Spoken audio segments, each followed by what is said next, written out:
بسم اللہ الحمدللہ والصلاۃ والسلام علی رسول اللہ وعلی آلہ وصحبہ اجمعین اما بعد فاعوذ باللہ من الشیطان الرجیم بسم اللہ الرحمن الرحیم رب اشرح لی صدری ویسر لی امری واحلل عقدۃ من لسانی یفقہوا قولی السلام علیکم ورحمۃ اللہ وبرکاتہ۔ الحمدللہ جی، آج ہم لوگوں نے 12واں جز جو ہے اس میں سورۃ یوسف جو ہے اس کا آغاز کیا ہے، اور یہ سورہ جو ہے یہ 12ویں جز سے لے کے 13ویں جز تک جاتی ہے، اور انشاءاللہ آج میں نے سوچا کہ اسی سورہ کی جو سٹوری ہے وہ آپ کے سامنے انشاءاللہ پیش کی جائے۔ اور یہ ایسی سٹوری ہے کہ جتنی دفعہ انسان سنے ہر دفعہ کچھ نہ کچھ نیا سیکھنے کو ملتا ہے، اور اللہ تعالیٰ بھی اس کو احسن القصص کہتے ہیں کہ سب سے بہترین سٹوریز جو ہیں وہ اللہ تعالیٰ ہی سناتے ہیں۔ اور وہ سٹوریاں کیوں ہوتی ہیں؟ صرف محض کہانی کے لیے نہیں ہوتی بلکہ وہ عبرت کے لیے ہوتی ہیں۔ انسان اس میں سے بہت سارے لیسنز ایکسٹریکٹ کرتا ہے اور اپنی زندگی کو اس کے مطابق امپروو کرنے کی کوشش کرتا ہے۔ یوسف علیہ السلام کے بارے میں نبی کریم صلی اللہ علیہ وسلم کی ایک حدیث ہے، ایکچولی دو حدیث ہیں۔ ایک میں تو آپ نے فرمایا کہ یوسف علیہ السلام کو اللہ تعالیٰ نے آدھا حسن جو ہے وہ عطا فرمایا تھا، یعنی پوری کائنات کا حسن۔ بعض علماء نے کہا کہ جتنی بھی خوبصورتی ہے اس کا آدھا حسن جو ہے وہ یوسف علیہ السلام کے پاس تھا۔ تو ایک بات تو ہمیں معلوم ہے کہ وہ انتہائی خوش عقل انسان تھے، اور جتنے خوش عقل تھے اتنے ہی خوش اخلاق بھی تھے۔ اور جب صحابہ نے ایک دفعہ پوچھا کہ یا رسول اللہ سب سے نوبل کون ہوتا ہے، سب سے نوبلٹی والا، سب سے عمدہ انسان کون ہوتا ہے، تو آپ نے کہا یوسف علیہ السلام۔ تو اس لیے کہا یوسف کیونکہ آپ نے کہا کہ یوسف کی جو لینیج ہے وہ بہت خوبصورت ہے، کہ یوسف بھی نبی اللہ کا، یوسف کا باپ یعقوب علیہ السلام وہ بھی اللہ کا نبی، ان کے والد اسحاق علیہ السلام وہ بھی اللہ کے نبی، اور ان کے والد ابراہیم علیہ السلام وہ بھی اللہ کے نبی۔ یعنی یہ ایک نبیوں کا سلسلہ چلا آ رہا ہے جہاں پہ کسی اور نبی کو وہ ٹائٹل نہیں ملا کہ جہاں پہ وہ خود بھی، ان کے باپ، ان کے دادا، ان کے پردادا تک اللہ کے نبی اور رسول تھے۔ تو یہ خاص اعزاز یوسف علیہ السلام کے پاس ہے، اسی لیے ان کی سٹوری جو ہے وہ انتہائی خوبصورت سٹوری ہے پورے قرآن مجید میں۔ باقی ساری سٹوریاں بھی یقیناً اس میں کوئی شک نہیں کہ اس میں بڑے سارے لیسنز ہیں، لیکن یہ سورہ جو ہے اس کی ایک خاص بات یہ ہے کہ یہ شروع سے آخر تک ایک ہی سورہ میں پائی جاتی ہے۔ باقی صورتیں جس طرح موسیٰ علیہ السلام کی کہانی جو ہے وہ پورے قرآن میں آپ کو جو ہے جگہ جگہ پہ ملے گی، ایک پارٹ یہاں پہ ایک پارٹ یہاں پہ، لیکن یوسف علیہ السلام کی جو کہانی ہے یہ پوری کی پوری اسی سورہ میں آپ کو مل جائے گی۔ اور یہ ایک سوال کا جواب تھا جو کہ بنی اسرائیل نے پوچھا تھا نبی کریم صلی اللہ علیہ وسلم نے جب یہ سورہ نازل ہوئی، کہ یہ بتائیے کہ بنی اسرائیل مصر میں کیسے پہنچے، کیونکہ وہ لوگ تو فلسطین میں ہوتے تھے، سارے انبیاء کا سلسلہ تو یہ جو جروسلم کا ایریا یہاں پہ تھا، تو کہا یہ بنی اسرائیل مصر میں کیسے جا پہنچ گئے؟ جب ہم پڑھتے ہیں نا فرعون کے پاس بنی اسرائیل پہنچے ہوئے تھے اور فرعون نے ان کو قبضے میں لیا ہوا تھا، فرعون ان کے اوپر ظلم کر رہا تھا، تو یہ سارا معاملہ کیسے ہو گیا؟ تو یہ اس کا جواب یہ ہے، یہ سورہ اس کا جواب ہے۔ تو یہاں پہ ہم دیکھتے ہیں کہ سب سے پہلے تو یہ خوبصورت کہانی کا آغاز ہوتا ہے ایک چھوٹے سے بچے سے جو کہ یوسف علیہ السلام ہیں، جن کو ایک خواب آتا ہے، اور وہ خواب لے کر اپنے والد یعقوب علیہ السلام کے پاس جاتے ہیں اور کہتے ہیں پیارے ابا جان، میں نے خواب دیکھا ہے جس میں سورج، چاند اور 11 ستارے میرے آگے سجدہ کر رہے ہیں۔ اب یہاں پر چھوٹے چھوٹے پوائنٹس آف ریفلیکشن ہیں جن کو نوٹ کرنا ضروری ہے کہ ابراہیم یعنی یعقوب علیہ السلام جو ہے انہوں نے اپنے بچے کو ڈسمس نہیں کر دیا کہ خواب تو خواب ہوتے ہیں، جاؤ بیٹا اپنا جا کے کھیلو یا کوئی کام کرو، یعنی وہ ان سے بات سن رہے ہیں، پوری بات سن رہے ہیں، حالانکہ خواب ہی ہے، لیکن باقاعدہ طور پر ان کا خواب سنا، جو جس سے شو ہوتا ہے کہ یعقوب علیہ السلام کا یوسف علیہ السلام کے ساتھ کیا ریلیشن شپ تھا۔ یعقوب علیہ السلام کی 2 ازواج میں سے ایک کے 10 بیٹے تھے، اور ایک کے بیٹے ان میں سے یوسف علیہ السلام بھی تھے اور بنیامین بھی تھے، ٹوٹل آپ کے 12 بیٹے تھے۔ اب یوسف علیہ السلام ان کو ویسے بڑے لاڈلے تھے، ان کے بڑے پیارے تھے ہر اعتبار سے، بچہ خوش عقل ہونے کے اعتبار سے بھی اور اپنے اخلاق اور کردار کے اعتبار سے بھی۔ تو جب وہ خواب لے کر آتے ہیں تو وہ پورا ان کو ٹائم دیتے ہیں، خواب سنتے ہیں، اور پھر یہ کہتے ہیں کہ بیٹا یہ خواب بڑا عمدہ خواب ہے، معنی اس کا جو بھی ہے وہ اللہ بہتر جانتا ہے، لیکن اس خواب کو تم نے اپنے بھائیوں کے ساتھ شیئر نہیں کرنا، کیونکہ وہ جو 10 بھائی ہیں شاید ان کے دل میں تمہارے لیے کوئی حسد ہو۔ تو انہوں نے بلیم پھر بھی بھائیوں کو نہیں کیا، کہا یہ شیطان ہے جو خبیث بیچ میں آ کے کام خراب کر دیتا ہے۔ یعنی لوگ بڑے اچھے ہوتے ہیں، بیچ میں شیطان آ کے نہ کوئی ایسے ہی ڈاؤٹس ڈال دیتا ہے، کوئی شک ڈال دیتا ہے، تو یہ ان کو نہیں سنانا۔ یہاں پر ایک بات یہ بھی سامنے آتی ہے کہ جو برے خواب ہیں، حدیث میں آتا ہے کہ وہ کسی کے ساتھ شیئر نہیں کرنا چاہیے، کیونکہ جب آپ برا خواب کسی سے شیئر کرتے ہیں شیطان اس میں ذرا چوڑا ہو جاتا ہے، شیطان سمجھتا ہے کہ بھئی میں نے کسی کو ڈرایا دھمکایا تو اب یہ خواب اپنا ساروں سے شیئر کر رہا ہے۔ اچھے خوابوں کے بارے میں آتا ہے کہ صرف ان کے ساتھ شیئر کیے جائیں جو کہ یا تو تعبیر کر سکتے ہیں اس کی صحیح طریقے سے، کیونکہ یہ بھی ایک اللہ کی طرف سے خاص دیا ہوا علم ہے، اور دوسرا یہ کہ جن کو آپ سے کوئی حسد نہیں ہے یا کوئی ان کے ساتھ لینا دینا نہیں ہے آپ کے ساتھ، تو وہ انشاءاللہ تعالیٰ خیر کا معاملہ کریں گے، ورنہ اگر کوئی حاسد ہے ہو سکتا ہے کہ وہ غلط اس کی تعویل کر دے، یا کوئی آپ کے ساتھ یعنی آپ کو جو نا بری نظر لگا دے، کوئی ایسی بات ہو جائے۔ تو یہاں پر یہ کہا گیا کہ آپ نے اپنے بھائیوں کے ساتھ شیئر نہیں کرنا۔ بالآخر کچھ عرصہ گزرنے کے بعد ایک دن کیا ہوتا ہے کہ یہ جو ان کے سارے بھائی ہیں، حسد تو بہرحال ان میں تھا، اور وہ کافی عرصے سے یہ پلان کر رہے تھے کہ یوسف جو ہے نا اس کو کسی طرح سے سین سے آؤٹ کریں، اس کو ایکویشن سے باہر نکالیں. اور یہ کہتے تھے کہ یقیناً یعنی ان بھائیوں کی گمراہی کا عالم یہ تھا کہ کہتے ہیں یقیناً ہمارا باپ گمراہی کے راستے پہ ہے، کہ وہ جو ہے نا اگر ایک بیٹے کو پیار کرتا ہے، حالانکہ ٹریٹمنٹ تو سب کے ساتھ ایکول ہے، ہم یہ نہیں سمجھ سکتے کہ یعقوب علیہ السلام انفیئر ٹریٹمنٹ کرتے ہوں گے، لیکن محبت ظاہر سی بات ہے بچوں میں کسی ایک سے زیادہ کسی سے کم ہو سکتی ہے، لیکن آپ نے ٹریٹمنٹ بہرحال ایکول کرنا ہوتا ہے. تو انہوں نے کہا چونکہ یہ یوسف جو ہے یہ بیچ میں آگے، اس کو ہمیں نکالنا پڑے گا. تو انہوں نے اس کا مرڈر پلان کرنا شروع کیا، قتل کر دیتے ہیں، یہ کر دیتے ہیں. پھر ان میں سے ایک جو غالباً بڑا بھائی تھا اس نے کہا کہ بھائی قتل کرنا تو شاید تھوڑا زیادہ ہو جائے گا، ایسا کرتے ہیں کسی کنویں میں جا کے اس کو پھینک دیتے ہیں. اور پھر انہوں نے پورا پلان کرتے ہوئے اپنے والد کے پاس گئے اور کہا کہ ہم یوسف کو سیر کے لیے لے جانا چاہتے ہیں، کہیں پکنک پہ جا رہے ہیں. تو یعقوب علیہ السلام کو یہ بات کھٹکی کہ یہ شاید کوئی بات نہ صحیح مطلب ہے نہیں، اور شاید اس میں کوئی اور ہو. اور انہوں نے خود ہی یہ کہہ دیا کہ بیٹا مجھے ڈر ہے اس بات کا کہ تم اس کو ساتھ لے جاؤ، تمہاری توجہ کہیں اور ہو جائے اور کوئی بھیڑیا اس کو کھانا جائے. تو انہوں نے کہا نہیں آپ کیسی باتیں کر رہے ہیں، ہم تو نوجوان ہیں، ہٹے کٹے جوان ہیں، ہمیں ایک بھیڑیا نے کیا کہنا ہے. تو بہرحال وہ ان کو ساتھ لے گئے، اور پھر یہی ہوا کہ انہوں نے یوسف علیہ السلام کو کنویں میں جا کے پھینک دیا. اب آپ سوچیں کہ جب آپ کے سگے، آپ کے اپنے آپ کے ساتھ یہ معاملہ کریں اور کس طرح پھینکا ہوگا، اس کے بارے میں بھی انسان سوچ ہی سکتا ہے کہ جہاں پہ ان کو پہلے ٹیز کیا، ان کو تنگ کیا، ان کی قمیض اتار دی، کیونکہ قمیض اتار کے ساتھ لے کے آئے تھے، قمیض اتار دی، اب ان کو چھیڑ رہے ہیں، اور پھر فائنلی ان کو تنگ کرتے کرتے سارے بھائیوں نے ارد گرد گھیرا ڈالا ہوا ہے، اور پھر یوسف علیہ السلام کو وہ کنویں میں دھکا دے دیتے. اب ان کی بلا سے وہ زخمی ہو جاتے، کوئی ہاتھ بازو ٹوٹ جاتا، ان کو یہ غرض نہیں تھا. انہوں نے کہا ڈائریکٹ قتل کرنے سے یہ بہتر ہے، کیونکہ ڈائریکٹ قتل جو ہے نا رات کو ہماری نیندیں اڑ جانی ہے، کیونکہ اگر ہم نے ڈائریکٹ قتل کر دیا تو یہ ہے کہ بس کنویں میں گر گیا، اب وہاں پہ چاہیے مر جائے،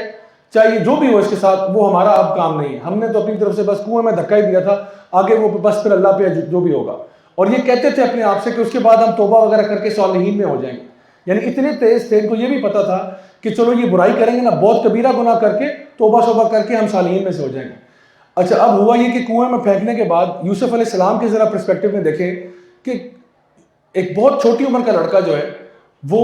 8-9 سال کا، وہ کنویں کے اندر اکیلا ہے، قمیض بھی نہیں ہے، ٹھنڈا کنواں ہے، اور وہ اندر ویٹ کر رہا ہے. اور یہ جو کل ہم نے بات کی تھی نا اللہ تعالیٰ پر توکل کی، کہ اللہ تعالیٰ پر بھروسہ کرنے کا مطلب کیا ہوتا ہے، اس کو ذرا دماغ میں دہرائیے گا کہ یوسف علیہ السلام اس وقت کنویں میں، ان کو کوئی وے آؤٹ نظر نہیں آ رہا کہ میں یہاں سے باہر کیسے نکلوں گا، یا کیا میں یہیں پہ مر جاؤں گا بغیر کھانے پیے. تو اب یہ کیا کرتے ہیں، ان کی قمیض لے کے جاتے ہیں اور کسی اور جانور کا خون اس پہ لگا کر روتے روتے گھر آتے ہیں، اور یعقوب علیہ السلام سے کہتے ہیں کہ یوسف کو تو بھیڑیا کھا گیا، جس کا آپ کو ڈر تھا وہی نکلا. یعنی کہ اس میں یہاں سمجھ میں آتی ہے کہ ان کی جو کریٹیوٹی ہے وہ بھی کوئی اتنی نہیں تھی، کہ جو ابا جان نے بہانہ سوچا ہوا تھا وہی انہوں نے آگے سے کوٹ کر دیا. یعنی کوئی نیا بات بھی لے کے نہیں ہے، بس وہی کہتے کہ جی وہ بھیڑیا ہی کھا گیا اس کو. اور خون میں وہ جو ہے نا وہ قمیض لے کر آئے اور روتے ہوئے آئے. ہمارے اسلاف میں بعض لوگ یہ بات کہتے تھے کہ جب ان کے پاس کوئی قاضی ہوتے ہمارے اسلاف میں، اور ان کے پاس ایک کیس آتا اور کوئی شخص روتا ہوا آتا اور اپنا کیس پریزنٹ کرتا، تو کبھی ایسا ہوا کہ اس کے خلاف فیصلہ دے دیا، تو لوگوں نے اعتراض کیا کہ بھئی یہ بندہ تو رو رہا تھا، گڑ گڑا رہا تھا، آپ نے اس کے خلاف فیصلہ دیا. تو وہ اکثر کہتے تھے کہ بھئی یوسف کے بھائی بھی رویا کرتے تھے، تو رونا کسی کے حق پہ ہونے کی دلیل نہیں ہے کہ آپ نے کہا کہ جی چونکہ وہ رو رہا تھا اس لیے وہ صحیح ہوگا. تو اگر یہ بات ہوتی تو پھر یوسف کے بھائی تو سب سے زیادہ رو رہے تھے، اور وہ روتے ہوئے قمیض لے کر آئے. اور اس ٹائم پر یعقوب علیہ السلام جن کے جگر کا ٹکڑا جو ہے اس کی قمیض آپ لا کے دے رہے ہو خون سے بھری ہوئی، اور کہہ رہے ہیں وہ فوت ہو گیا. تو یعقوب علیہ السلام کہتے ہیں کہ ٹھیک ہے میں اس پہ صبر کروں گا. یعنی وہ سمجھ گئے تھے کہ دال میں کچھ کالا ہے یا شاید پوری دال خراب ہے، لیکن انہوں نے کہا کہ میں اللہ پر توکل کرتا ہوں، میں اس کے اوپر صبر کروں گا، اور انہوں نے کچھ نہیں کہا. یہاں پر ایک اور بڑا امپورٹنٹ پوائنٹ نظر آتا ہے کہ یعقوب علیہ السلام چاہتے تو اپنے بیٹوں کو دھتکار کے باہر نکال دیتے، ان کو مارتے پیٹتے باہر نکال دیتے، لیکن ان کو پتا تھا کہ دیکھیں یہ ٹین ایجرز ہیں، یہ سارے ٹین ایجرز ہیں، 19 18 شاید اس سے بھی اوپر کی عمر کے والے ہوں گے. تو انہوں نے کہا یہ ٹین ایجرز ہیں، ان کو میں اپنے سے دور کر کے ہدایت سے دور کر دوں گا. تو یقیناً یہ گمراہی پہ ہیں، یقیناً انہوں نے غلطی کی ہے، یقیناً ان سے گناہ ہوا ہے اور کبیرہ ہوا ہے، لیکن اگر ان کو ہدایت ملے گی تو میرے تھرو ہی ملے گی، تو میں یہ دروازہ ان پہ بند نہیں کرنا چاہتا. تو آپ خاموشی سے علیحدہ ہو گئے. اس کو کہتے ہیں کہ جب آپ پراپر رسپانس دیتے ہیں سچویشن کا، آپ ریئیکٹ نہیں کر رہے، آپ رسپونڈ کر رہے ہیں سچویشن میں. تو فائنلی جو ہے وہ اس کے اوپر صبر کرتے ہیں. اور اب دوسری طرف ہم دیکھتے ہیں کہ یوسف علیہ السلام جو کنویں میں انتظار کر رہے ہیں کہ بھئی شاید میرے ساتھ کچھ ہو جائے، وہاں سے قافلہ گزرا کئی دنوں کے بعد، اور انہوں نے جب اندر پانی نکالنے کے لیے کوشش کی تو جب بالٹی اندر ڈالی تو اندر سے یوسف علیہ السلام باہر نکلے. تو جو بندے وہ جو کاروان جا رہا تھا، یہ لوگ مصر کی طرف جا رہے تھے، انہوں نے کہا بھئی ہمیں تو مفت میں غلام مل گیا، اس کو ہم لوگ اپنے پاس رکھتے ہیں، اور کتنا خوش شکل لڑکا ہے، اس کے تو اچھے خاصے پیسے مل جائیں گے. تو وہ ان کو پکڑ کے یوسف علیہ السلام کو لے کر مصر چلے گئے. اب مصر کے بازار میں جو ہے یوسف علیہ السلام کو جو ہے نا بیچنا چاہ رہے ہیں، اور وہ ظاہری بات ہے وہاں پہ سلیو مارکیٹ ہوتی تھی. سلیو مارکیٹ جو لوگ آتے ہیں دیکھتے ہیں کوئی بندہ تگڑا ہو جو ہمارے گھر میں خادم لگ جائے، کچھ اس طرح ہو جائے، کوئی آ کے پرچیز کر لے. تو سلیو ٹریڈ ہوتا تھا وہاں پہ. اب وہاں پہ عزیز مصر جو ہے وہ اپنی بیوی کے ساتھ وہاں پہ ایک دن، اب کتنا عرصہ گزر گیا ہمیں معلوم نہیں ہے، لیکن کافی عرصے کے بعد اب وہ جب وہاں فائنلی مصر پہنچ گئے، اور اب یہ سلیو مارکیٹ میں بھی کافی عرصے سے ہیں، تو فائنلی عزیز مصر جب وہاں پہ آتا ہے تو وہ اپنے یعنی بہت ہائی پرائس دے کر اپنے حساب سے، حالانکہ کوئی قیمت انسان کی قیمت جھکا نہیں سکتی، لیکن اپنی طرف سے بڑی ہائی پرائس دے کر اس نے یوسف علیہ السلام کو لے لیا کہ میں اس کو اپنا خادم رکھوں گا، اور اپنی بیوی سے بھی کہا کہ یہ ہمارے لیے بڑا اچھا ثابت ہوگا. اب یہ عزیز مصر کے گھر کے اندر یوسف علیہ السلام جو ہیں وہ ایک خادم کے طور پہ کام کر رہے ہیں. کئی عرصہ گزرنے کے بعد اب جو عزیز مصر ہے اس کی بیوی بھی جوان تھی. کچھ عرصہ گزرنے کے بعد اس کی بیوی جو ہے وہ دیکھتی ہے کہ جی اتنا خوش شکل نوجوان ہے، تو اس کا دل ان پہ آنے لگتا ہے، اور وہ کئی طریقے سے کوشش کرتی ہے کہ میں کوئی ڈورے ڈالوں ان کے اوپر، کوئی بات ایسی کروں کہ ہم دونوں آپس میں اکیلے ہوں. اب یہ ایسی عورت ہے جس کے پاس پاور بھی ہے، اتھارٹی بھی ہے، خود بھی وہ خوبصورت ہے، اور اگر ظاہری بات ہے کوئی بھی ریلیشن شپ ان کا ہوگا تو وہ کسی کو پتہ نہیں چلنا، کیونکہ گھر کی بات ہے، یعنی گھر کے باہر سے کوئی شخص نہیں آ رہا. تو یہ ساری باتیں ہیں، اور جب فائنلی وہ اس سے رہا نہیں جاتا، اور ہم یہ ازیوم کر سکتے ہیں کہ اس نے کئی دفعہ ایڈوانسز کیے ہوں گے اور یوسف علیہ السلام نے اگنور کر دیا ہوگا، تو فائنلی وہ اس جگہ پر پہنچ گئی کہ اس نے کہا کہ اس کے ساتھ جو ہے نا مجھے اب زبردستی کے سوا کوئی چارہ نہیں ہے. کیونکہ کوئی بھی عورت اس طرح سے کسی کے اوپر ایک دم سے اپنے آپ کو حملہ آور کر دینا اور اپنے آپ کو مسلط کر دینا کوئی بھی نہیں کرتا. تو اس کے لیے ازیوم کیا جا سکتا ہے کہ اس نے کئی دفعہ کوشش کی ہوگی، لیکن یوسف علیہ السلام اللہ کے نیک بندے تھے، انہوں نے ہر دفعہ کچھ اور یعنی بہانہ کر کے یا کچھ کہہ کے نہ کر دیا. اب فائنلی جو ہے اس کو لگتا ہے کہ مجھے اس کے اوپر زبردستی کرنی پڑے گی، اور جب وہ دیکھتی ہے کہ جی گھر خالی ہے، کوئی بھی نہیں ہے، اکیلے ہیں، تو وہ یوسف علیہ السلام کو پکارتی ہے کہ تم میری طرف آؤ. یوسف علیہ السلام کہتے ہیں معاذ اللہ، یہ میں کبھی بھی نہیں کر سکتا، سوال ہی پیدا نہیں ہوتا. تو وہ باقاعدہ طور پر یوسف علیہ السلام کے پیچھے بھاگتی ہے کہ تم اب مجھ سے نہیں بھاگ سکتے. یوسف علیہ السلام فرار ہوتے ہیں، اس نے کمرے کے دروازے بند کیے ہوئے ہیں. جب وہ فرار ہوتے ہیں، یوسف علیہ السلام جب دروازے تک پہنچتے ہیں تو وہ ان کی قمیض کو نوچ لیتی ہے، اور وہ قمیض پیچھے سے پھٹ جاتی ہے، اور جیسے ہی دروازہ کھلتا ہے تو آگے عزیز مصر کھڑا ہوا ہے، اور اس کے ساتھ ایک اور اس کا ریلیٹو کھڑا ہوا ہے. اب یہ سین جو ہے کہ عزیز مصر بھی کھڑا ہوا ہے، اس کا ایک ساتھ کوئی خاندان کا شخص بھی کھڑا ہوا ہے، سامنے یوسف علیہ السلام ہے قمیض کے بغیر، اور جو قمیض ہے وہ عزیز مصر کی بیوی کے ہاتھ میں. اب عزیز مصر بڑا پریشان ہو رہا ہے کہ یہ کیا ہو رہا ہے یہاں پہ. تو اس سے پہلے کہ یوسف علیہ السلام کچھ بھی کہتے تو وہ جو زلیخا ہے وہ الزام لگا دیتی ہے، عزیز مصر کی جو بیوی ہے وہ الزام لگا دیتی ہے یوسف علیہ السلام کہ یوسف علیہ السلام نے میرے ساتھ زیادتی کی ہے، یوسف علیہ السلام نے میرے ساتھ زیادتی کی اور انہوں نے میرے پہ حملہ کیا. تو یوسف علیہ السلام ابھی کچھ کہنے لگے تھے کہ وہ جو ان کا ساتھ جو خاندان سے بندہ آیا ہوا تھا وہ کہتا ہے کہ دیکھیں جی اب یوسف علیہ السلام بھی ایک طرح سے اپنے آپ کو بے گناہ کہہ رہے ہیں، وہ بھی اپنے آپ کو بے گناہ کہہ رہی ہے، لیکن یہ معاملہ ہمارے سامنے ہے. تو اس نے کہا کہ جس طرح فورینزک ڈیٹیکٹیوز ہوتے ہیں نا، سرکمسٹینشل ایویڈنس دیکھی جاتی ہے، تو اس نے کہا کہ جی سرکمسٹینشل ایویڈنس ہم دیکھیں گے. ایویڈنس یہ دیکھیں گے کہ قمیض جو ہے وہ اگر تو فرنٹ سے پھاڑ دی گئی ہے تو پھر اس کا مطلب ہے کہ یوسف جو ہے وہ حملہ آور تھا، اور اگر بیک سائڈ سے جو ہے اس کو ٹیئر کیا گیا ہے تو اس کا مطلب ہے کہ پھر تمہاری بیوی جو ہے شی از دا ون ٹو بلیم، قصور سارا اس کا ہے. تو جب دیکھا جاتا ہے قمیض کو تو قمیض جو ہے وہ بیک سے اس کے اوپر پورا ٹیئر آیا ہوا ہے کہ کسی نے پیچھے سے نوچا ہے، اور نظر یہ آ رہا تھا کہ یوسف علیہ السلام تو آگے بھاگ رہے تھے. تو پھر اس کے اوپر جو عزیز مصر ہے وہ اپنی بیوی کو کچھ خاص جھڑکتا نہیں ہے. یعنی ہم کہہ سکتے ہیں کہ یہ وہ لوگ تھے جو کہ نا اتنے الٹرا ماڈرن تھے کہ جس کو پتہ بھی چل گیا کہ اس کی بیوی جو ہے وہ اس نے کسی پہ اٹیمپٹڈ ریپ کی ہے، لیکن وہ کہتا ہے دیکھو تم سے خطا ہو گئی ہے، یعنی گناہ کبیرہ بہت بڑا تمہارے سے بہتان، یا وہ طیش میں آ جاتا یا غیرت اس کی جاگ جاتی. بالکل یہ غیرت لیس آدمی تھا، ٹھیک ہے، غیرت لیس آدمی تھا. اور اس نے کہا چلو تم سے خطا ہو گئی، اللہ سے معافی مانگ لینا، کوئی معاملہ تمہارا ٹھیک ہو جائے گا. اچھا اب یہ بات جو ہے نا چونکہ اتنی بڑی فیملی کے اندر عزیز مصر کے گھر کی خبر ہے تو گوسپ تو آپ کو پتہ ہے پھیل جاتی ہے. اب یہ خبریں جو ہیں یہ لوگوں میں پھیلنا شروع ہوئیں، لوگوں نے آگے بات پھیلانا شروع کی. پتہ چلا کہ جی عزیز مصر کی بیوی جو ہے وہ اپنے خادم پہ عاشق ہوئی ہے، اب یہ ساری وہ جو ہوتے ہیں نا کمیٹی پارٹیز والی آنٹیز ہوتی ہیں، ان میں یہ بات پھیل گئی، وہ جو کمیٹی پارٹی پہ آتی ہے ان میں ساری یہ بات پہنچ گئی کہ بھائی عزیز مصر، اچھا عزیز مصر کی بیوی جو ہے وہ اپنے خادم پہ لٹو ہوئی ہے، یہ کیسے ہو سکتا ہے، اتنا کون سا خادم آ گیا؟ اب یہ باتیں گھومتی پھرتی عزیز مصر کی بیوی زلیخا تک بھی پہنچ گئی کہ جی آپ کے بارے میں نا مارکیٹ میں یہ رومر عام ہوا ہے کہ آپ جو ہے آپ کے ساتھ کوئی مسئلہ ہے۔ تو اس نے کہا ٹھیک ہے، ہم ایک اور کمیٹی پارٹی رکھ لیتے ہیں، ہم ایک اور کافی پارٹی رکھ لیتے ہیں۔ تو اس نے ایک بڑی سوفسٹیکیٹڈ سی کافی پارٹی پہ ان ساری خواتین کو دعوت دی۔ اب ساری خواتین کافی کم اور گوسپ زیادہ سننے آئی ہوئی تھی، کافی کا شوق نہیں تھا، یہ تھا کہ بھائی جا کے پوچھتے تو ہیں وہ خادم کہیں آئے گا، دیکھتے تو ہیں آخر کس پہ فدا ہوئی ہے یہ۔ تو کیا ہوا، عزیز مصر کی بیوی کو بھی معلوم تھا کہ یہ کیوں آئی ہیں ساری عورتیں، تو ان کو ساروں کو اس نے بٹھا دیا اور اس ٹائم پہ ان کو فروٹ بھی سرو کر دیا، چھریاں بھی پکڑا دی کہ جی آپ پھل فروٹ کھائیں۔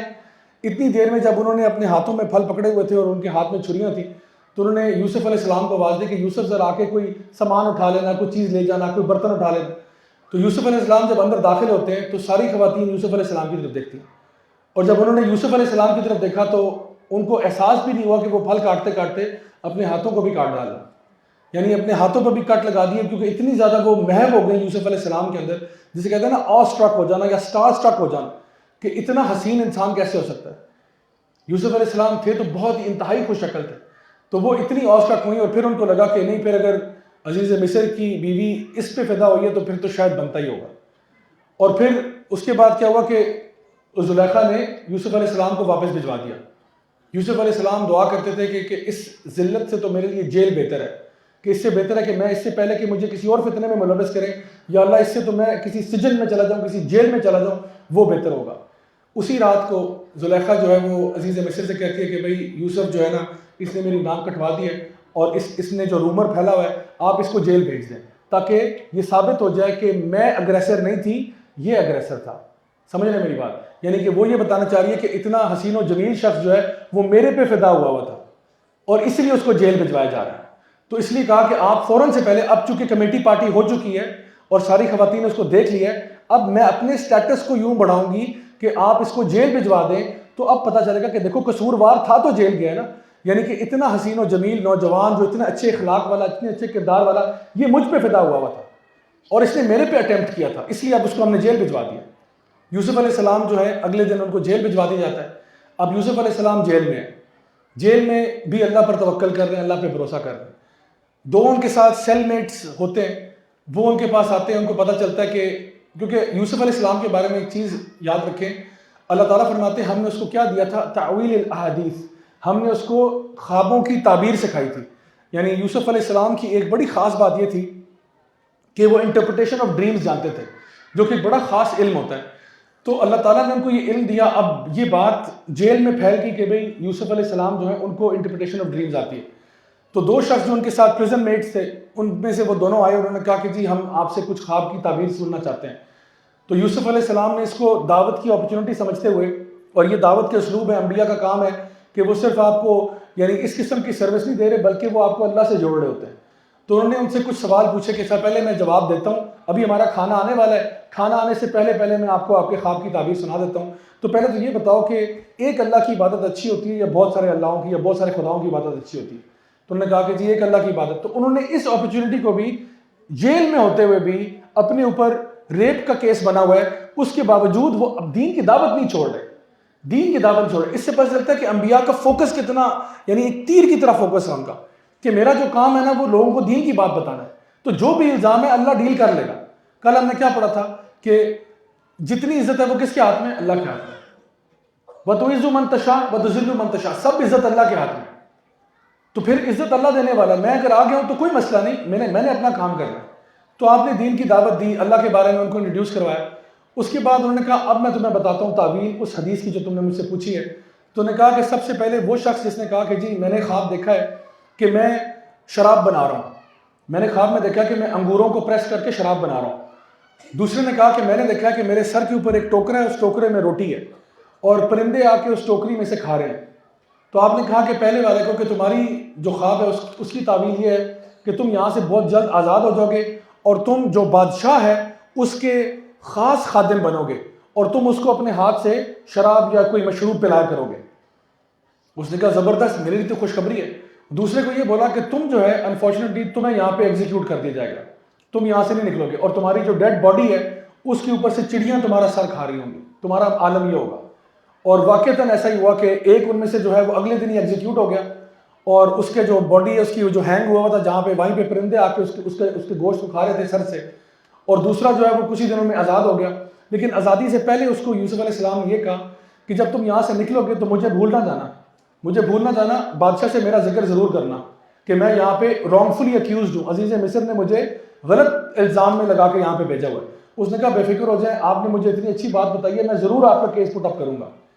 اچھا وہ بندہ رہا تو ہو گیا، اور وہ بادشاہ کا مشیر بھی لگ گیا، بادشاہ کا خاص خادم بھی لگ گیا،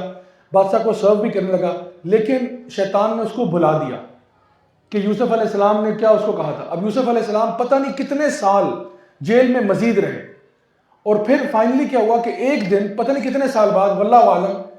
ایک دن بادشاہ کو خواب آتا ہے،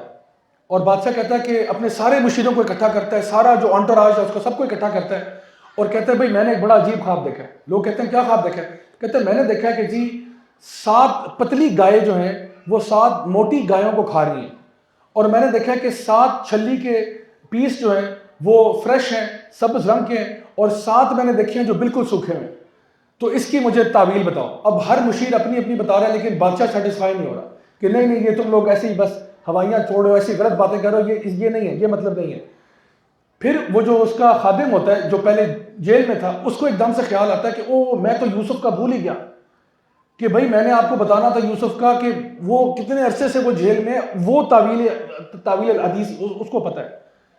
تو میں اس کے بارے میں بتاتا ہوں۔ اب وہ خاص طور پر جاتا ہے یوسف علیہ السلام کے پاس، بادشاہ کہتا ہے ہاں اس کو میرے پاس لے کے آؤ، اگر اس نے تعویل اس کی کر دی میرے خواب کی تو میں اس کو رہا کر دوں گا۔ اب یوسف علیہ السلام پتہ نہیں کتنے عرصے سے جیل میں ہے، اندازہ لگائیں کہ جب ان کے پاس ایک بندہ جاتا ہے کہ جی آپ کی رہائی کا آرڈر آ گیا، اگر آپ بادشاہ کے خواب کی تعبیر بیان کر دیں۔ یوسف علیہ السلام کو 100% یقین ہے خواب کی تعبیر تو میں بتا دوں گا، لیکن آپ کہتے ہیں میں نے جیل سے نہیں جانا، میں نے جیل سے نہیں جانا۔ کہتے ہیں کیوں، کیا ہو گیا؟ کہتے ہیں جب تک میرا نام کلیئر نہیں ہوگا میں جیل میں رہنا پسند کروں گا۔ میرے اوپر اس وقت الزام لگا ہوا ہے ریپ کا، میں اس الزام کو جب تک بادشاہ سے کہو ان ساری عورتوں کو بلایا جائے جنہوں نے اپنے ہاتھ کاٹے تھے، اور ان سے پوچھیں کہ اس دن کیا واقعہ ہوا تھا، اور پھر اس عورت کو بھی بلائیں جس نے میرے پہ الزام لگایا تھا اور اس سے پوچھیں، اور جب تک میرا نام کلیئر نہیں ہوگا میں یہاں پہ رہنا پسند کروں گا۔ آپ سوچیں کہ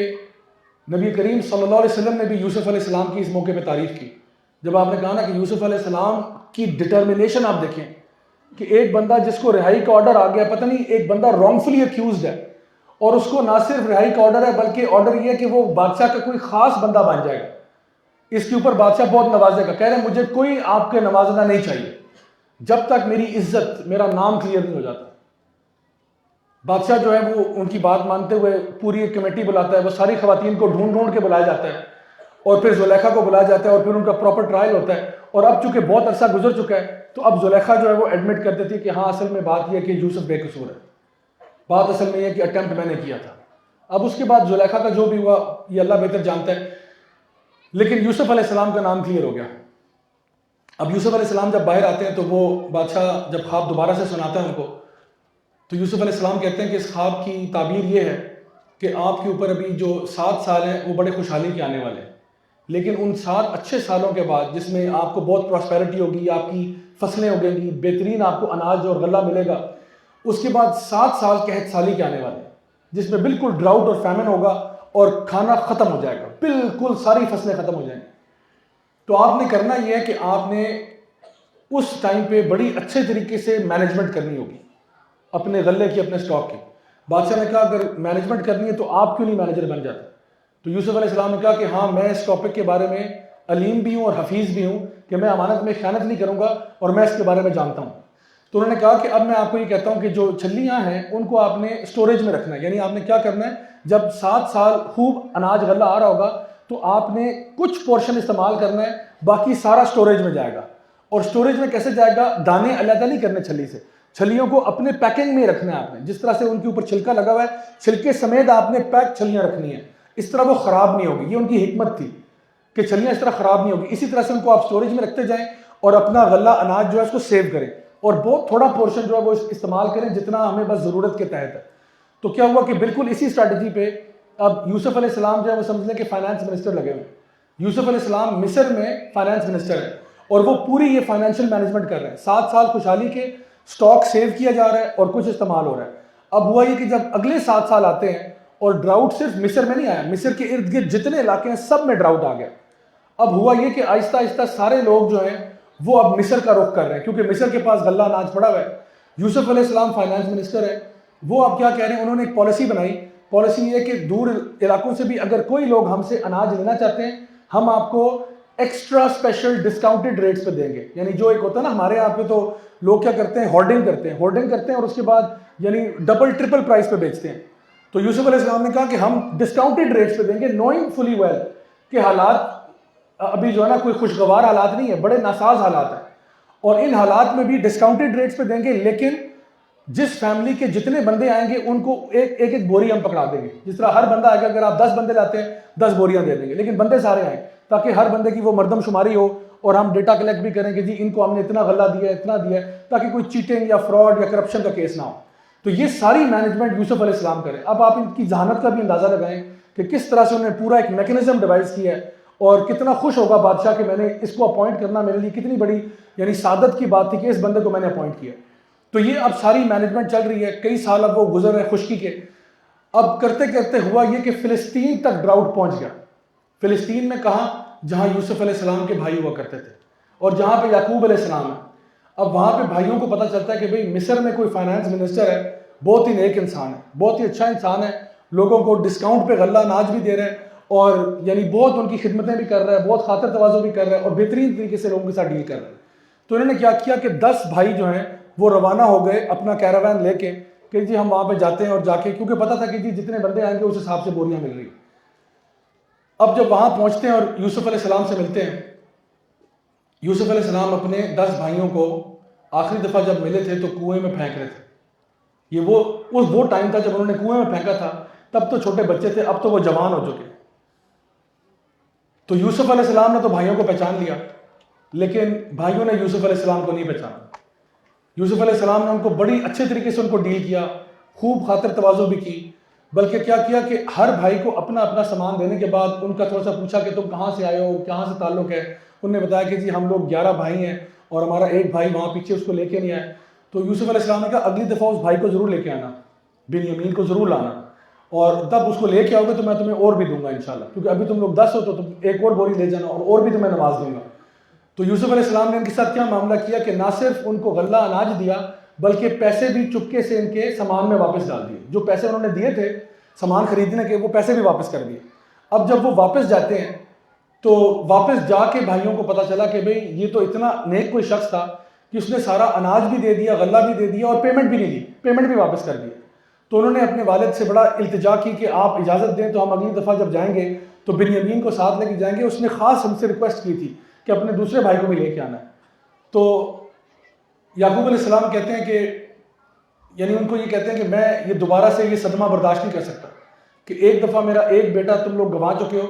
میں اس کے ساتھ چانس نہیں لے سکتا. تو انہوں نے پھر تھوڑا سا کرٹیسائز بھی کیا کہ آپ اس یوسف کو لے کے بیٹھ گئے, کیونکہ اکثر اس بات پہ نا یعقوب علیہ السلام کو کرٹیسائز کرتے تھے کہ ابا جان خدا کا واسطہ اب یوسف کو بھول جائیں, کہ یوسف کا معاملہ بڑا پرانا ہو گیا, ہونا ہوتا تو واپس نہ آ چکا ہوتا. اب تو کتنے سال گزر گئے, پتہ نہیں 20 سال گزر گئے, 30 سال گزر گئے, اب تک آپ یوسف کی بات کر کے بیٹھے ہوئے. تو یعقوب علیہ السلام صبر جمیل کے اعلیٰ پیکر تھے, اسی پہ بار بار اپنے آپ کو قائم رکھتے تھے.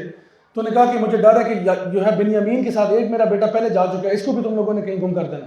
تو انہوں نے کہا نہیں آپ پلیز ہمیں اجازت دیں. خیر وہ بہت منتیں ترلے کرنے کے بعد اگلی دفعہ جب باری آئی جانے کی تو وہ بنیامین کو بھی ساتھ لے گئے. اب 11 بیٹے جا رہے ہیں جی یوسف علیہ السلام کے پاس. جب وہاں پہنچتے ہیں مصر میں تو یوسف علیہ السلام ان کے لیے ایک پراپر دعوت کرتے ہیں, اور دعوت کا انتظام یہ کیا کہ انہوں نے پہلے تو ان کو سامان وغیرہ دیا جو غلہ اناج چاہیے تھا, پھر سیٹنگ ارینجمنٹ ایسے کیا کہ ٹیبل فار 2 لگا دیے. زمین پہ ہی تھا لیکن جسے کہتے ہیں ٹیبل فار 2, 2 بندے ادھر, 2 ادھر, 2 ادھر, 2 ادھر. تو سارے بھائی آپس میں بیٹھ گئے, اپنے سامنے بنیامین کی سیٹ رکھ دی کہ وہ جو تمہارا بھائی لاسٹ ٹائم نہیں آیا تھا نا اس کو میں اپنے ساتھ ٹیبل پہ بٹھاؤں گا. تو اب بنیامین جب ان کے ساتھ ٹیبل پہ بیٹھے ہیں تو انہوں نے کہا کہ اب آپس میں بات چیت چل رہی ہے, بنیامین نے بھی پہچانا نہیں. تو انہوں نے کیا کیا کہ تھوڑی دیر کے لیے ایکسکیوز کیا کہ آپ کے باقی سب کھانا کھا رہے ہیں, آپ آئیے ذرا میں آپ کو تھوڑا سا ٹور کراتا ہوں. اور وہاں پہ جا کے بنیامین کو پکڑ لیا اور کہا کہ بنیامین مجھے پہچانو. تو بنیامین کہتے ہیں یوسف یہ آپ ہیں؟ یعنی بنیامین نے پہچان لیا کہ یوسف یہ آپ تو نہیں. انہوں نے کہا میں ہی ہوں. تو پھر انہوں نے کہا کہ اب بالکل خاموش ہو جاؤ, ذکر نہ کرنا بھائیوں سے, میں نے ایک ترکیب سوچی ہوئی ہے. تو پھر اب سوچیں کہ بنیامین کے دل میں کیا گزر رہا ہوگا اس ٹائم. وہ کیا سوچو گے کہ میرا وہ بھائی جو میرا سگا بھائی کب سے غائب ہے اب مجھے ملتا ہے, اور وہ اللہ نے کتنا نوازا ہے اس کو کہ یہ یہاں پہ مصر میں فائنانس منسٹر لگا ہوا ہے اور پورے لوگوں کو, جتنے علاقے کے لوگ ہیں ان کو غلہ تقسیم کر رہا ہے اور اتنی نیکیاں کما رہا ہے. تو اب وہ وہاں پہ چپ کر کے جا کے ان کے ساتھ بیٹھ جاتے ہیں, کھانا کھا رہے ہیں. اب یوسف علیہ السلام بنیامین کے ساتھ بیٹھے ہوئے ہیں. اتنے عرصے کے بعد ایک جو ہے ری یونین ہو رہا ہے. آپ نے کیا کیا, آپ نے اپنے سپاہی اور سنتری جو تھے ان کو یہ کہا کہ شاہی ایک کوئی برتن تھا یا کوئی واز تھا بڑا ایکسپینسو تھا, یہ برتن جو ہے نا ایسا کرو ان کے اونٹوں میں سے, جو جن اونٹوں پہ یہ آئے ہیں ان میں سے بنیامین کا جو اونٹ ہے اس کی جو پاکٹ ہے اس میں چھپا دو جا کے. اور کچھ دیر کے بعد چیختے چلاتے ہوئے نا کہ چوری ہو گئی, ہم لوٹ کے برباد ہو گئے. تو یہی ہوا کہ جی کچھ دیر کے بعد ایک شخص دوڑتا ہوا اندر آیا کہ صاحب ہم لٹ گئے, ہم برباد ہو گئے. کیا ہو گیا؟ کیا وہ جو بادشاہ کا بڑا شاہی کوئی برتن تھا وہ چوری ہو گیا جی, وہ بالکل نایاب چیز ہے, وہ بہت پرائسلیس سی چیز ہے, ٹریجر ہے, وہ غائب ہو گئے. تو انہوں نے کہا کہ بھئی یہ ہمارے گیسٹ ہیں, یہ کیسے چوری کریں گے, یہ تو ہمارے بڑے اچھے مہمان ہیں. تو انہوں نے کہا اس کے علاوہ ہے ہی کوئی نہیں یہاں پہ, پورے پیلس میں کوئی نہیں. تو پھر یوسف علیہ السلام نے کہا کہ دیکھیں یہ بڑی آکورڈ سی سچویشن کریٹ ہو گئی ہے, لیکن اگر آپ میں سے کوئی چور نکلا تو آپ پہلے اس کی سزا خود بتا دیں. اچھا یوسف علیہ السلام کو پتہ تھا کہ ان کی سزا کیا ہے, کہ جس جگہ سے یہ آ رہے ہیں کہ ہم اپنے یہاں کا رول فالو نہیں کریں گے, ہم آپ کا رول فالو کریں گے. ان کا رول یہ تھا, اور یہ بھی یوسف علیہ السلام کی ذہانت ہے, ان کا رول یہ تھا کہ جو چور پکڑا جائے گا, چور جس کی چوری کی ہوتی ہے اس کا غلام بن جاتا ہے. چور جو ہے جس کی چوری کی ہوتی ہے اس کا غلام بن جاتا ہے اگر چوری پکڑی جائے. تو انہوں نے کیا کیا کہ کہا کہ جی ہم تو بالکل, ہم نے تو کوئی چوری نہیں کی, آپ تو ہمارے ساتھ اتنی عزت کرتے ہیں, آپ نے تو ہمارا اتنا اکرام کیا ہے, ہم کیوں چوری کریں گے آپ؟ آپ بالکل جی بائی آل مینز آپ ہمارے اونٹوں کی تلاشی لیں, ہماری تلاشی لیں. تلاشی نہیں سب کی, کچھ بھی نہیں. بنیامین کے اونٹ پہ پہنچے تو اندر سے وہ باز نکل آیا. تو اب سارے بھائی چیخ اٹھے, چلا اٹھے کہ یہ ہمیں پتہ تھا یہ ایسے ہی کام کرے گا. کہتے ہیں یہ بھی چور ہے, اس کا بھائی بھی چور تھا. اور علماء بیان کرتے ہیں کہ بھائی کا چور کیوں کہا, کہ اس نے ہمارے باپ کا دل چرایا تھا,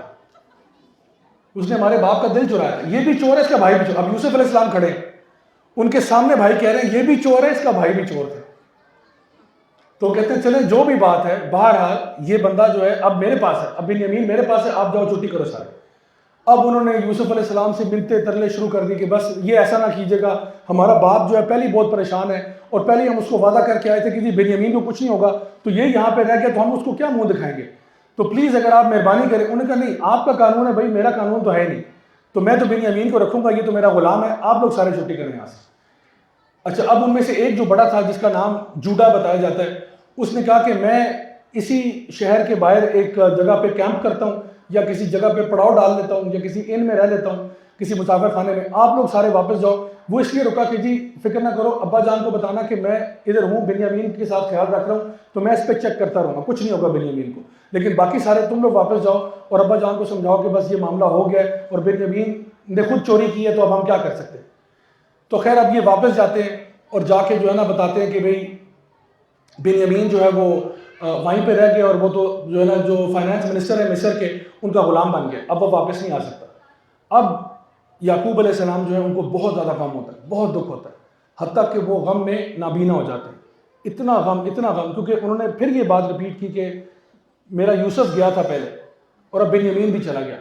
اور وہ کہتے ہیں, اور پھر انہوں نے بیٹوں نے کرٹیسائز کیا کہ آپ ابھی تک یوسف کو نہیں بھولے. انہوں نے کہا تمہیں میں نے کیا کہا ہے, میں تو اپنے جو بھی دکھ ہیں وہ اللہ کو سناتا ہوں, میں اللہ کے سوا کس کو سناتا ہوں, تم سے تو میں بات بھی نہیں کرتا کہ مجھے غم کیا لگا ہوا ہے, اور تم کیا جانو میرے دل پہ کیا گزرتی ہے. اتنے عرصے سے میں جو سہ رہا ہوں مجھے پتہ ہے, اور تم سے میں نے کبھی اپنے غم کا ذکر نہیں کیا, میں صرف اپنے غم اللہ کو سناتا ہوں بس, اور اس غم میں وہ نابینا ہو. اچھا میں آپ کو بتاؤں کہ اس کا یہ مطلب نہیں ہے کہ یعقوب علیہ السلام ڈپریشن میں تھے, نہیں, دکھ تھا لیکن توکل اللہ پہ تھا, امید اللہ سے تھی. کبھی بھی یعقوب علیہ السلام نا امید نہیں ہوئے اللہ تعالیٰ سے, کبھی بھی اللہ سے نا امید نہیں ہوئے. لا تقنطوا من رحمت اللہ, کبھی بھی اللہ کی رحمت سے مایوس نہیں ہوئے. ان کو پتا تھا اللہ تعالیٰ میرے ساتھ خیر کا معاملہ کرے گا. اب کیا ہوا, کچھ عرصہ گزرنے کے بعد دیکھا جا رہا ہے کہ جی یعقوب علیہ السلام بھی نابینا ہو گئے, گھر کے اندر پھر حالات جو ہیں وہ تنگی کی طرف جا رہے ہیں. اب ان بھائیوں نے فیصلہ کیا, 9 جو بھائی رہ گئے, انہوں نے کہا کہ بھئی کچھ کرو, سامان اٹھاؤ کوئی, کیونکہ پیسے تو ہیں کوئی نہیں, پیمنٹ ہمارے پاس کرنے کے لیے ہے کچھ نہیں, بس جو ٹوٹی پھوٹی چیزیں مل رہی ہیں تھوڑی بہت ہماری اپنی فصلیں ہیں وہ بالکل فارغ قسم کی ہیں، یہ اٹھاؤ، یہ ہم جا کے دے کے آتے ہیں، اس کے عوض بنیامین کو رہا کرا لیتے ہیں، کچھ کرتے ہیں، کیونکہ اس طرح تو نہیں ہمارا کام چل سکتا۔ اب وہ سارے دوبارہ نکلے، راستے میں جوڈا جو ہے اس کو بھی اٹھا لیا کہ آپ بھی چلو ساتھ، اور پھر جا کے پہنچ گئے یوسف علیہ السلام کے دربار میں، اور جا کے پھر گڑ گڑا کے روئے اور کہا کہ بھئی آپ ہم سے یہ تھوڑا سا معاوضہ لے لیں، لیکن ہمارا باپ جو ہے وہ رو رو کے نابینا ہو گیا، تو پلیز آپ بنیامین کو واپس کر دیں۔ یوسف علیہ السلام ان کی طرف دیکھتے ہوئے پوچھتے ہیں کہ ٹھیک ہے میں بنیامین کو واپس کر دیتا ہوں، پہلے یہ تو بتاؤ کہ تم نے یوسف کے ساتھ کیا کیا تھا۔ اس مقام پر سارے بھائی لرز جاتے ہیں اور کہتے ہیں یوسف یہ آپ ہیں، اور پھر کہتے ہیں کہ یقیناً اللہ تعالیٰ نے آپ کو ہم سے بہت زیادہ فضیلت دی ہے، اللہ نے آپ پہ بے انتہا کرم کیا ہے، اور یقیناً ہم لوگ گناہ گاروں میں سے ہم نے بہت گناہ کیے۔ اب وہ یہ سوچ رہے ہیں کہ یوسف علیہ السلام اتنی پاورفل پوزیشن پہ ایک حکم دے کے ان ساروں کی گردنیں جو نا اڑا کے رکھ دیں، لیکن وہ اب یہ ایکسپیکٹ کر رہے ہیں کہ ہمارے ساتھ کوئی بہت سخت ایکشن ہوگا ہمارے خلاف، کہ ہم نے تو لٹرلی یوسف علیہ السلام کو قتل کرنے کا منصوبہ بنا کے کنویں میں پھینک آئے تھے۔ یوسف علیہ السلام کہتے ہیں آج تمہارے اوپر کھلی معافی ہے، آج تمہارے اوپر کوئی غم نہیں ہے، آج تمہارے ساتھ کوئی ایسی زیادتی نہیں کی جائے گی جو تم لوگوں نے میرے ساتھ کی تھی، اور کہا کہ اب جاؤ اور بنیامین کو بھی لے جاؤ، اور یہ قمیض جو ہے نا اپنی قمیض اتار کے دی اور کہا یہ میرے والد کے چہرے پر ڈال دینا۔ اب آپ سوچیں کہ یہ پورا کاروان دوبارہ نکلتا ہے، اور یہ جب وہاں سے روانہ ہوتا ہے تو وہاں اتنے دور فلسطین میں یعقوب علیہ السلام نکلتے ہیں اور کہتے ہیں مجھے یوسف کی خوشبو آ رہی ہے، اور جب کاروان قریب آتا ہے تو جو یعقوب علیہ السلام کی بے چینی اور بے قراری ہے اس میں اضافہ ہوتا چلا جاتا ہے، حتیٰ کہ جب وہ بالکل ان کے دروازے پہ پہنچ جاتا ہے تو نابینا یعقوب علیہ السلام اس کی طرف دوڑ لگا دیتے ہیں اور کاروان کی طرف جاتے ہیں، اور جب وہاں جاتے ہیں تو وہ ان کے بیٹے جو ہیں یوسف علیہ السلام کی قمیض ان کے چہرے پہ ڈالتے ہیں، وہ قمیض کو سونگھتے ہوئے اپنے چہرے پہ جب اس کا مسح کرتے ہیں تو آپ کی آنکھیں واپس آ جاتی ہیں، آپ کی بینائی واپس آ جاتی ہے، اور وہ پھر یوسف کا بس نام لیتے رہتے ہیں کہ میرا بیٹا زندہ ہے۔ پھر یہ سارے بھائی اپنے والد کو لے کر والدہ کو لے کر واپس مصر کی طرف جاتے ہیں، کیونکہ وہ تو ایک سیکنڈ بھی انتظار کرنے کے لیے بالکل تیار نہیں تھے کہ اب یہاں پہ ہم رکیں، کہ اب یوسف کا پتہ چل چکا تو چلو اسی وقت چلو۔ پورا کاروان واپس نکلتا ہے اور وہ مصر پہنچتے ہیں، اور جب یوسف علیہ السلام کے دربار میں آتے ہیں تو خود ساختہ طور پر ان کے والد، ان کی والدہ، ان کے سارے بھائی سجدے کی حالت میں گر جاتے ہیں۔ یوسف علیہ السلام آگے بڑھ کے اپنے والد کو اٹھاتے ہیں اور ان سے یہ کلمات ارشاد فرماتے ہیں کہ میرے پیارے ابا یہ اسی خواب کی تعبیر ہے جس کا میں نے آپ سے ذکر کیا تھا، یہ وہی خواب ہے اور آج اس کی تعبیر آج پوری ہو رہی ہے۔ سوچئے کتنے بڑے اعزاز کی بات ہے کہ ایک بیٹا جس کو کنویں میں پھینک دیا تھا، جس کے بارے میں لگتا یہ تھا کہ شاید یہ بیچارہ یہیں پہ مر جائے گا، اللہ تعالیٰ نے کتنی عزت دی اس کو۔ اور پھر یوسف علیہ السلام اللہ تعالیٰ سے دعا کرتے ہیں کہ یا اللہ مجھے یقیناً تو نے میرے پہ بہت فضل کیا ہے، مجھے بس جب میری موت آئے تو ایز اے مسلم میری موت آنی چاہیے، یعنی میں چاہتا ہوں کہ میں اسلام کی حالت میں دنیا سے جاؤں۔ یعنی اللہ کے اتنے پیارے نبی جن کو اللہ تعالیٰ نے اتنا اعزاز بخشا، وہ بھی اللہ سے یہ دعا کرنے کہ اللہ میں مسلمان ہونے کی حالت میں مرنا چاہتا ہوں، اس کے علاوہ نہیں۔ یہ پوری کہانی جو ہے اس میں دو تین چیزیں آپ کو نظر آئیں گی بار بار۔ ایک تو بہت سارے خوابوں کی تعبیریں آپ کو نظر آئیں گی، پھر ایک جو قمیض ہے اس کا 3 دفعہ ذکر آیا، ایک دفعہ شروع میں جب ان کے بھائیوں نے قمیض دی، ایک دفعہ زلیخا نے جب اس قمیض کو پھاڑ دیا تھا، اور پھر ایک دفعہ آخر میں جب اینڈ میں۔ ایک چیز جو ہم اس میں سیکھتے ہیں وہ یہ کہ اللہ رب العزت کے پلانز جو ہیں نا، جس طرح کل ہم بات کر رہے تھے، اللہ تعالیٰ کے پلانز اللہ کو ہی پتہ ہوتے ہیں، ہمارا کام صرف اتنا ہوتا ہے کہ اللہ پر بھروسہ کرنا۔ اور میں آپ کو بتاؤں کہ یوسف علیہ السلام جس مقام اور مرتبے پہ پہنچے، اس تک پہنچنے کے لیے ان کا کنویں میں گرنا لازمی تھا، ان کا مصر کے بازار میں بیچ دیا جانا لازمی تھا، ان کا جیل میں چلے جانا لازمی تھا، اور اسی طرح سے جو سارے معاملات اس کے بعد ہوئے ان کا ہونا لازمی تھا۔ تو جب بھی ہماری زندگی میں کوئی ایسی چیز یا کوئی ایسا واقعہ ہوتا ہے نا جو ہمیں بہت برا لگ رہا ہوتا ہے، ہمیں نہیں سمجھ آ رہی ہوتی میرے ساتھ اللہ ایسا کیوں کر رہا ہے، جان جائیں یہ اللہ کے پلانز میں سے ایک پلان ہے، اور اللہ کے پلان کبھی بھی آپ کے حق میں برے نہیں ہو سکتے۔ تو جب یہ چیز ہم سیکھتے ہیں تو آئیڈیا ہوتا ہے کہ واقعی میں اللہ تعالیٰ سب سے بڑا ہے، اللہ العلیٰ ہے، اللہ تعالیٰ العلیم ہے، الحکیم ہے۔ تو ہمیں یہ چاہیے کہ اپنا توکل ہمیشہ اللہ تعالیٰ کی ذات پر کرنا چاہیے. میری دعا ہے کہ اللہ تعالیٰ ہمیں ہمیشہ اس طرح کی جتنی بھی قرآن مجید میں کہانیاں ان سے صحیح طریقے سے عبرت حاصل کرنے کی توفیق عطا فرمائے, صحیح طرح سے لیسنز ایکسٹریکٹ کرنے کی توفیق عطا فرمائے, اور اللہ تعالیٰ ہم سب کو ہمارے دلوں کو قرآن کے نور سے منور فرمائے اور ہمیں دنیا اور آخرت کی خیر نصیب فرمائے. ربنا تقبل منا انك انت السميع العليم وتب علينا انك انت التواب الرحيم وصلى الله تعالى على خير خلقه محمد وعلى اله وصحبه اجمعين برحمتك يا ارحم الراحمين. جزاكم الله خيرا. السلام علیکم ورحمۃ اللہ وبرکاتہ.